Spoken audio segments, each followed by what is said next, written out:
Hi, I'm Laura Keto, and welcome to my introduction video and my journey on my ketogenic diet.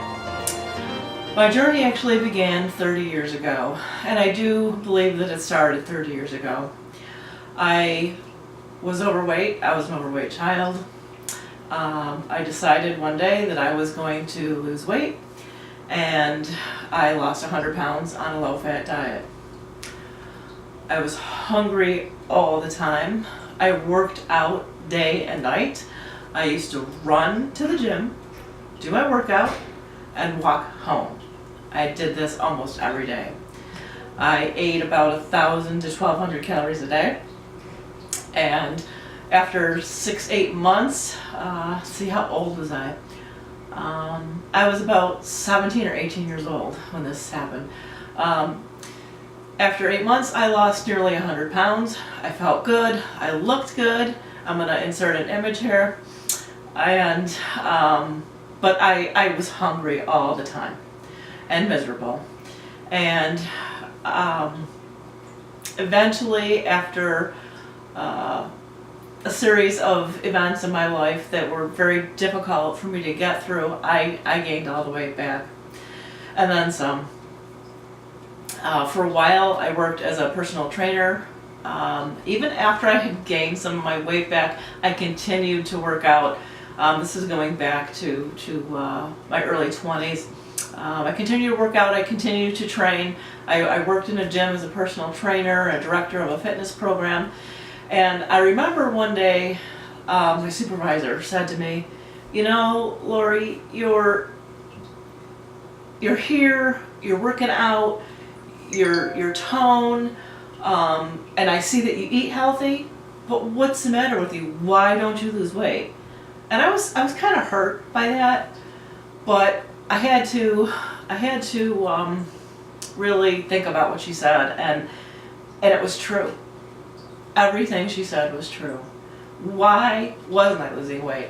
I was eating healthy. I never had anything that was high fat. I avoided those foods like the plague.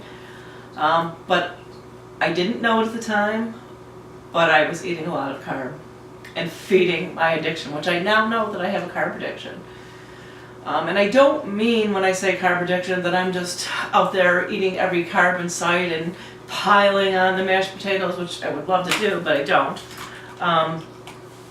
That's not what I mean by that. What I mean by that is I actually control my food very well, white knuckling it, but I'm always hungry and I always want more, even though I might not go there. And so I have learned now that I have a metabolic disorder, and I don't want to sound like I'm going to blame it all on the metabolism.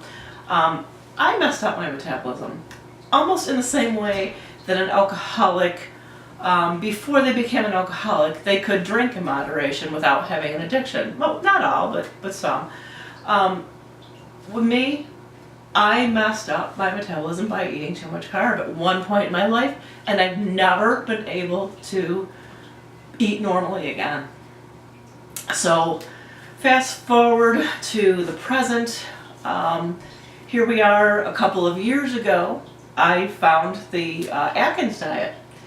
And a friend of mine had mentioned that she lost weight on it, and I thought, hey, that sounds pretty cool. My initial interest in it was that she had lost weight so fast. But then when I tried it, I learned that this is a whole science and this is very, very complex, and so I read everything I could get my hands on.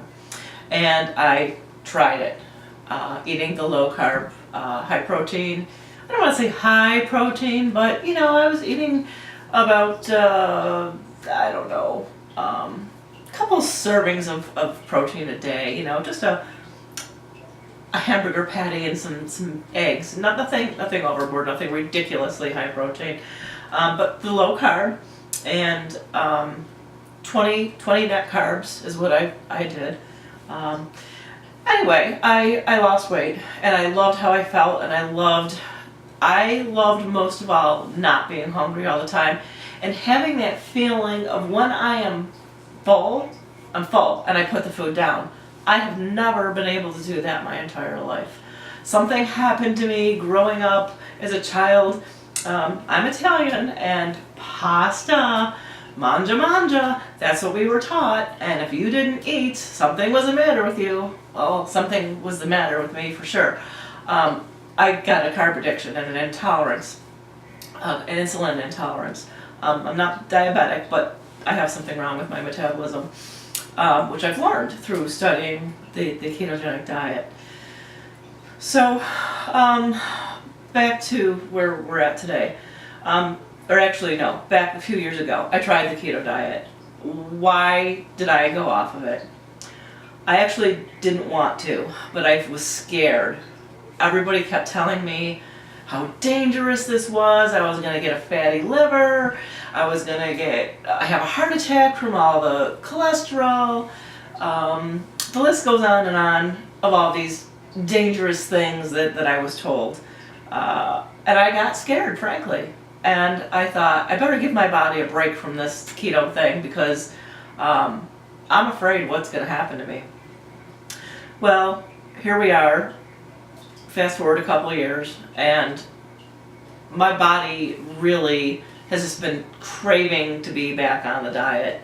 And so I decided I'm going to give this another shot. But this time, I've done a lot more research. And there is more research now than there was a few years ago when I had done this. YouTube is just full of wonderful, wonderful keto community and support out there. And so I'm just thrilled that I'm not alone in this and that I don't have to worry about the supposed ill effects of the diet. I'm confident now. I'm comfortable. So I wanted to document my progress. I don't remember if I said or not, but I need to lose over 100 pounds. I gained back the weight I lost many years ago and have been carrying it around for 30 years. And that's not comfortable.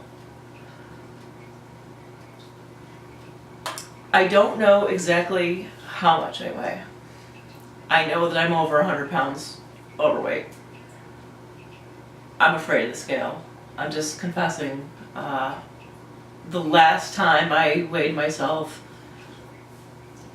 I was really mortified, and I couldn't do it again.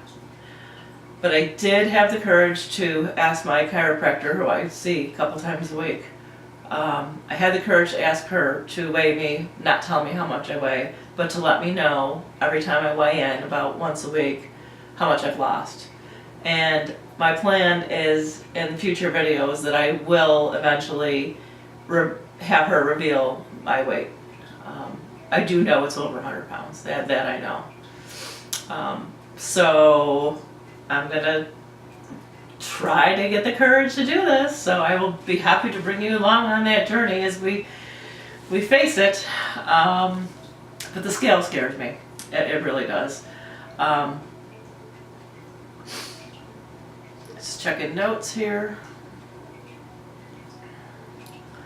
So for the past 30 years, I've worked in various aspects of the health and mental health fields. I've also worked in ministry. And so what I've learned from my past successes and past failures is that there's more to a diet than just a diet, just a meal plan. For me, one of the things that actually got me into emotional eating, accompanied by the physical metabolic problems, it really goes hand in hand. I can't say it was all because of a metabolism issue or insulin or whatever.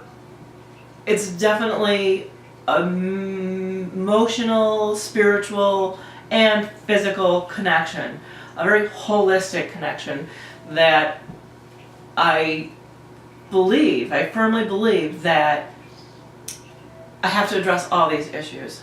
And so, and like I said, over the past 30 years, I've worked in these different fields and really put more focus on developing myself emotionally and spiritually.